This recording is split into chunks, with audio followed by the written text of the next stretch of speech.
These two musical giants are endowed with remarkable voices, charisma on stage, and a remarkable capacity to enthrall listeners.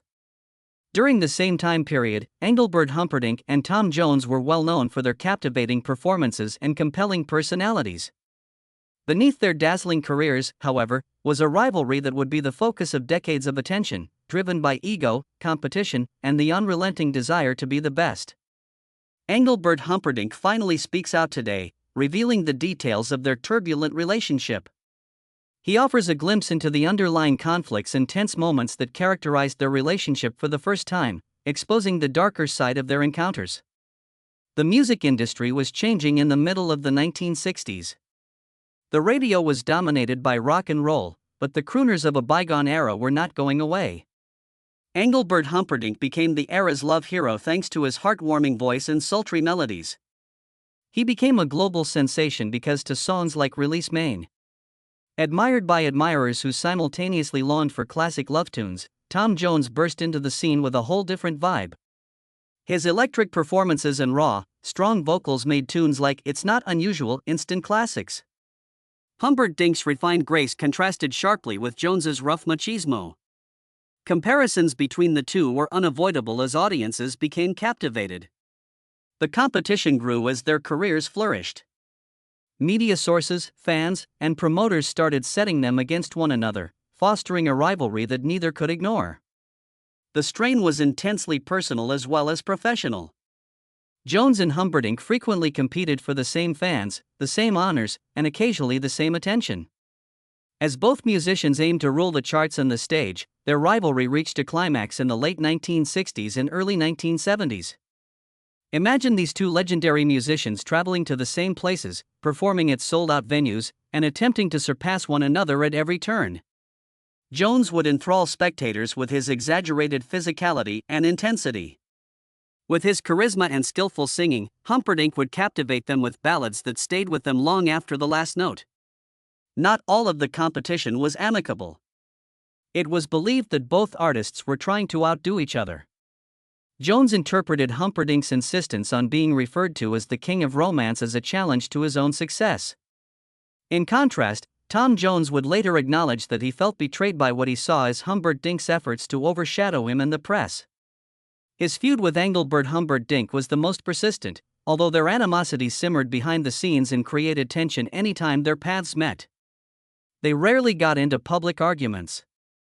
Tom Jones' exaggerated demeanor frequently caused conflict with those around him. He became an icon because of his unwavering ambition and unrepentant manner. However, they also led to disputes that emphasized his career. Beneath the glitzy exterior of his success was a man who was not afraid to face the challenges and people he encountered, leaving a legacy of both respect and animosity. Jones and Gordon Mills, his longtime manager, had a complicated but crucial relationship. In addition to starting Jones' career, Mills, a cunning businesswoman, carefully cultivated his image, turning the working-class Welshman into a global celebrity. Become the center of attention for audiences all around the world and the king of Vegas showrooms under Mills' direction. However, Jones' dissatisfaction with Mills' hold on his career increased along with his success. The collaboration that had first helped Jones achieve success started to fall apart by the late 1970s. Anger grew as a result of Mills' strict control over Jones' money and professional choices. Jones felt constrained and unable to completely control his own fate. Their arguments about work quickly became personal, with each accusing the other of treachery. The partnership's eventual dissolution was not a peaceful exit but rather a contentious struggle that made headlines and took place in courtrooms. Mills, who had played a key role in Jones' quick ascent, turned into a sobering reminder of what happens when devotion and business collide. The breakup was a time of greater independence for Jones, but it also signaled the end of an era. Tom Jones' disputes weren't always about business. The higher classes of society weren't always a fan of his audacious fashion sense and unadulterated enthusiasm. Jones received a harsh criticism from Prince Philip in the 1960s, who allegedly called him a ghastly singer. It was a powerful remark from a member of the British royal family. The comment was more than just an insult to Jones, who had made it from Wales coal mines to the international scene. It served as a clear reminder of the class differences that persisted in spite of his achievements. Despite how painful the criticism was, Jones didn't let it stop him. Rather, he turned it into motivation to keep performing with the same unreserved assurance that had made him famous. Even though Jones never said it directly, the incident, which highlighted the contrast between his working-class upbringing and the aristocratic establishment, became part of the legend surrounding his ascent. By the late 1990s, Tom Jones had transformed into a genre-bending performer who worked with up-and-coming artists to update his sound for the contemporary era. One such collaboration was a cover of Baby, It's Cold Outside by Welsh vocalist Sarah Matthews. Although the duet was a commercial success, the production process was tense. Independent musician Matthews, who was renowned for her unvarnished sincerity, found it difficult to relate to Jones' polished professionalism. Her disparate artistic philosophies started to cause conflict. The partnership felt forced to Matthews, a mismatch of styles that made her uneasy. For Jones, who flourished on his flexibility, the encounter brought to light the difficulties of overcoming musical and generational barriers. The collaboration turned into a warning about the difficulties of artistic collaborations, and the project's success did not alleviate the strain. Tom Jones had a love-hate connection with the media over his career. As rock and punk music gained popularity in the 1970s, Jones was sometimes written off by critics as a holdover from a different period. In stark contrast to the unadulterated, rebellious spirit of the era, his theatrical acts and showbiz appeal were viewed as archaic. Jones, however, resisted becoming forgotten. He faced the criticism head-on and used it as inspiration to change who he was. By the 1990s, Jones had managed to disprove his critics. Hits like Sex Bomb and collaborations with other musicians demonstrated his ability to change without losing his distinctive flair. He refused to be constrained by anyone's expectations, as evidenced by his tenacity in the face of media attention, which became one of his distinguishing characteristics. A man of paradoxes, Tom Jones thrived on connection yet frequently struggled with those closest to him, as seen by his past disputes. His biggest strength and greatest weakness was his exaggerated persona, which helped him achieve immense recognition but also caused conflict in the process.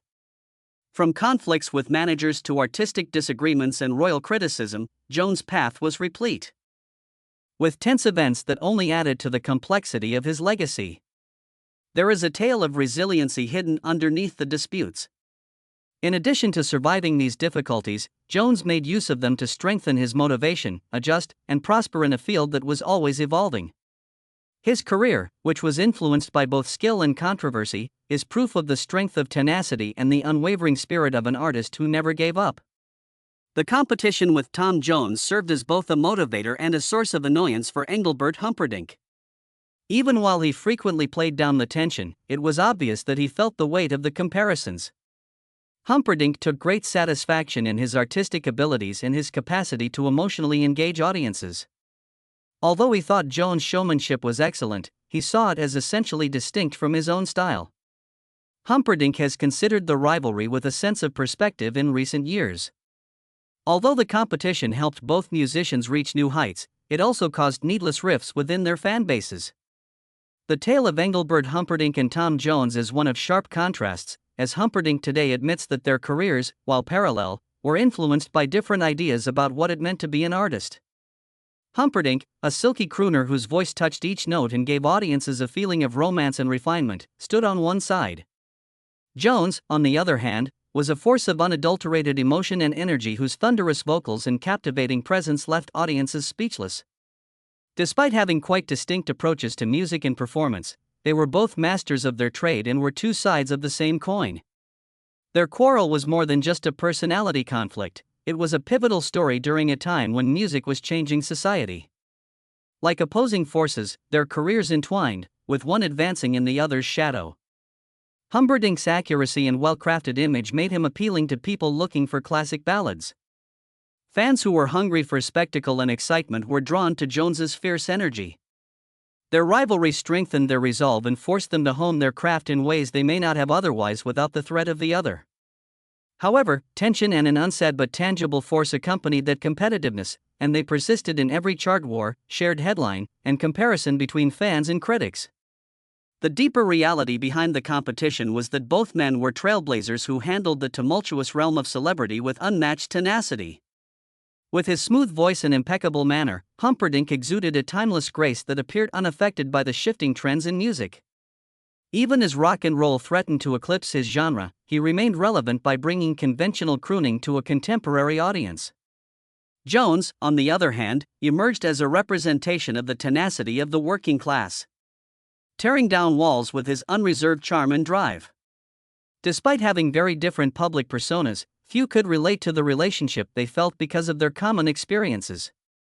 Both had to deal with the demands of unrelenting scrutiny, the weight of public expectations, and the never-ending struggle to stay relevant in a field that was as demanding as it was erratic. Even if their styles were different, they both had to prove themselves in a society that expected perfection and showed little tolerance for errors.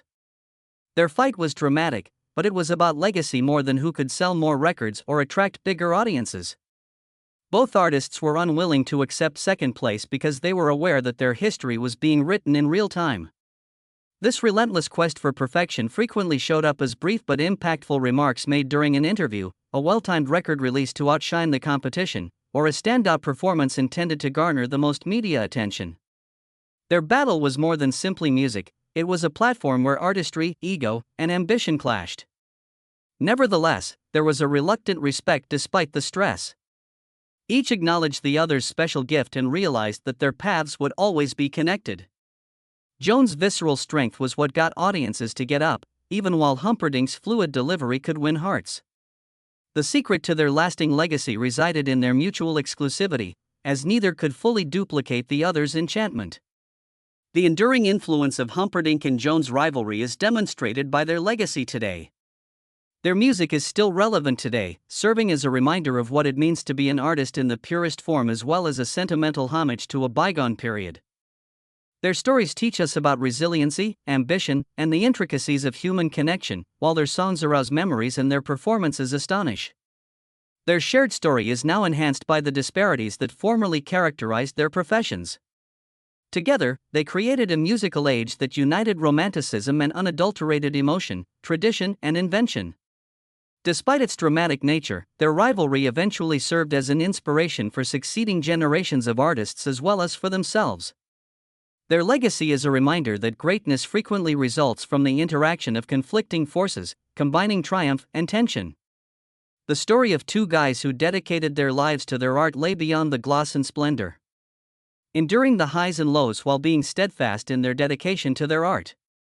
Their respect was the fuel that kept their influence blazing bright, even though their rivalry may have created the spark.